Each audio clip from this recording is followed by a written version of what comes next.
Breaking news చూస్తున్నాం. ఇటు YouTuber Vaishnavi కేసులో బిగ్ ట్విస్ట్ కీలకంగా మారింది. ఇటు వైష్ణవికి సంబంధించిన పోస్ట్ మార్టం రిపోర్ట్లో షాకింగ్ నిజాలు బయటపడ్డాయి. అత్యంత దారుణంగా ఇటు వైష్ణవిని చంపాడు హరిబాబు.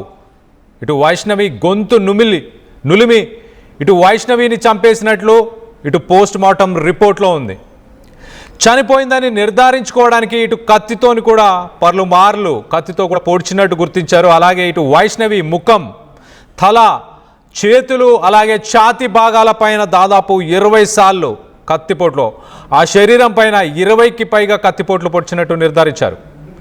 ఇటు వైష్ణవి నిద్రలో ఉన్నప్పుడే దాడి జరిగినట్లు రిపోర్ట్లో వచ్చింది. ఇటు వైష్ణవి దాడితో ఇటు కడుపులోనే దారుణంగా వైష్ణవికి సంబంధించిన 4 నెలల ఆ పసికందు కూడా చనిపోయింది. ఇటు పోస్ట్ మార్టం రిపోర్టు పైన ఇటు అధికారిక ప్రకటన చేయలేదు ఇప్పటిదాకా పోలీసులు. ఒక్కసారి తన ప్రాణాలను తీయొద్దు, తన కడుపులో మాత్రం పొడవద్దు అంటూ మొత్తానికైతే ఇటు వైష్ణవి పలుమార్లు హరిబాబుని కూడా ఎన్నోసార్లు వేడుకున్నా కూడా ఏమాత్రం వదిలిపెట్టలేదన్నట్టు తెలుస్తుంది. సో మొత్తం మీద ఈ పోస్ట్ మార్టంలో ఇటు ప్రాథమిక విచారణలో విస్తుపోయే నిజాలు బయటపడ్డాయి. ఇటు వైష్ణవిని నిద్రలో ఉన్నప్పుడే ఒక దిండుతో, ఒక పిల్లోతో మొదటగా తనకు శ్వాస ఆడకుండా చేసే ప్రయత్నం చేసి తనని చనిపోయిన తర్వాత, అంటే చనిపోయిందా లేదా అని తెలుసుకునేలాగా ఇటు పలుమార్లు కత్తితో కూడా దాడి చేసినట్టు తెలుస్తుంది. రాత్రి వేళ ఇటు ఇంట్లోనే అత్త మామ ఇటు ఇంట్లో ఉన్న సమయంలోనే ఇటు హరిబాబు మొత్తానికైతే ఒక దారుణానికి పాల్పడ్డాడు.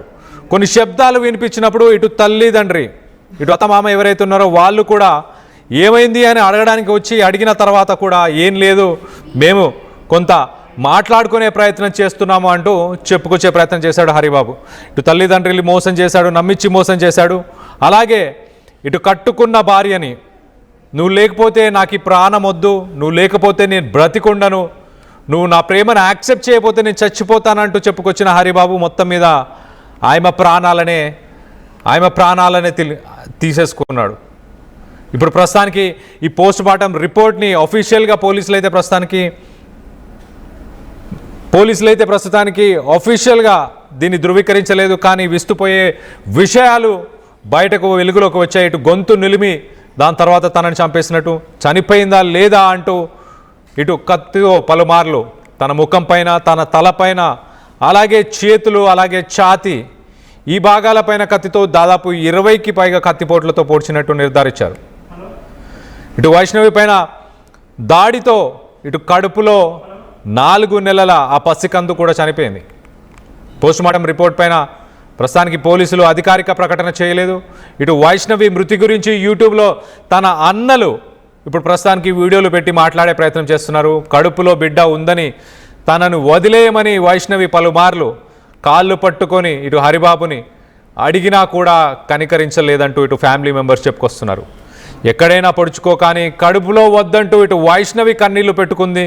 అలాగే చంపకుండా వదిలేసి వెళ్ళిపో, ఇక్కడి నుంచి పారిపో, నేను మా ఫ్యామిలీతో ఉంటానన్నది వైష్ణవి. అయినా కూడా ఇప్పుడు నిన్ను వదిలేస్తే మీ అన్నలు నన్ను చంపేస్తారు, నిన్ను వదిలేది లేదని దారుణంగా ఇటు వైష్ణవిని హరిబాబు చంపేశాడు. పెళ్ళైన కొన్ని రోజుల నుంచే ఇటు వైష్ణవికి కట్నం వేధింపులు వస్తూనే ఉన్నాయి. ఇటు డబ్బులు లేవని ఫస్ట్ ప్రెగ్నెన్సీని కూడా హరిబాబు తీయించేశాడు అంటూ ఇటు అన్నలు మాట్లాడుతున్నారు. దీనికి సంబంధించి ఒకసారి వాళ్ళ అన్న ఏం మాట్లాడుతున్నాడో ఒకసారి వాళ్ళ అన్న మాటల్లోనే వినే ప్రయత్నం చేద్దాం.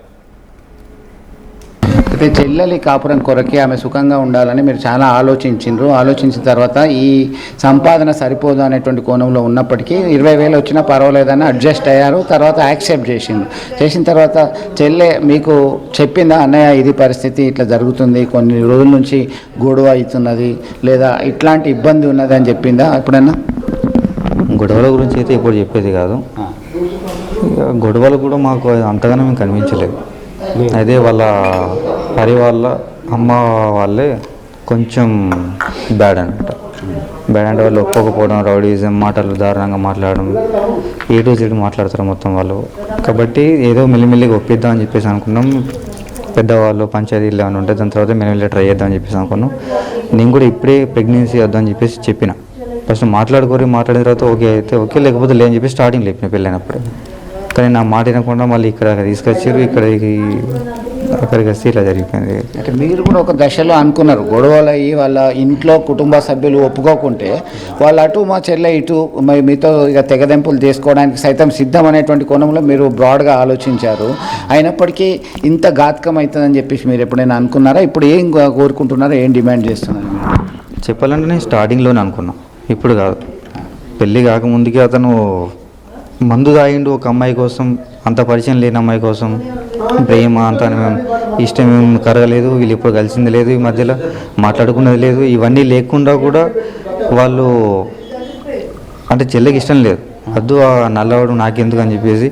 చెప్పాలంటే ఈ చుట్టుపక్కల అంత అంటే అందగట్టి ఇంకెవరు లేరు. నాకైతే నా చెల్లె కాబట్టి నేను అలా చెప్పుకుంటా. వాడిని చూసినప్పుడు ఫస్ట్ రిజెక్ట్ చేసింది. ఓకే. కానీ వాడు మాత్రం విడిచిపెట్టకుండా ఎంటబడి వేధించి మరి ఒప్పించాడు. అది ఎట్లా ఒప్పించిందని చెప్పంటే ఇక గిఫ్ట్లు కావచ్చు, నార్మల్గా మాటలు కావచ్చు, మాయ మాటలు కావచ్చు, ఏం చేసిండో తెలియదు. కానీ ఆఖరికి అయితే ఒప్పుకున్నది. నేను మాట్లాడినా, నాకు పెళ్లి చేస్తాను చెప్పి అన్నప్పుడు మాట్లాడినా నేను. కాకపోతే వాడు మందు తాగిండు ఇంత చిన్న విషయానికి అని చెప్పానంటే నేను వద్దు అని చెప్పేసి అన్నా. ఫస్టే అన్నా వాడు రాంగ్ ఇప్పుడే మందు అని చెప్పానంటే తర్వాత నా చెల్లికి అన్యాయం చేయడా, నా చెల్లికి అన్యాయం చేయొచ్చు, వీడు చచ్చిపోవచ్చు, చంపవచ్చు. వీనికి ధైర్యం వచ్చిందని చెప్పంటే ఆ ధైర్యం కూడా ఉంటుంది కదా. అంటే అనుమానం వచ్చింది అప్పటికే, అంటే బలం పెళ్ళి కాకముందే వచ్చింది నాకు. మా వాళ్ళకి చెప్పిన వాళ్ళు వానికి ఇచ్చి పెళ్లి చేయకండి, ఎందుకు దాని గొంతుకు వస్తారు ఉత్తగా, వాడేమో అంత బాగాలేడు, వానికి ఆస్తి వాసులు ఏమైనా ఉన్నాయని చెప్పంటే అవన్నీ మనకు సంబంధం లేదు, మంచి వాడిని లింకుదాం. ఇంకా చిన్నపిల్లని 17 సంవత్సరాలేనే, 17 సంవత్సరాలే కాబట్టి ఎందుకు ఎగిరితపడుతుందని చెప్పంటే ఇవాళ రేపు ఆడవాళ్ళకి కొంచెం మంచిగా ఉండదు నాన్న అని చెప్పేసి మా అమ్మ అన్నారు. ఇక సరే అయితే మరి ఎందుకు చూద్దాం, మరి ఒకవేళ మంచివాడైతే.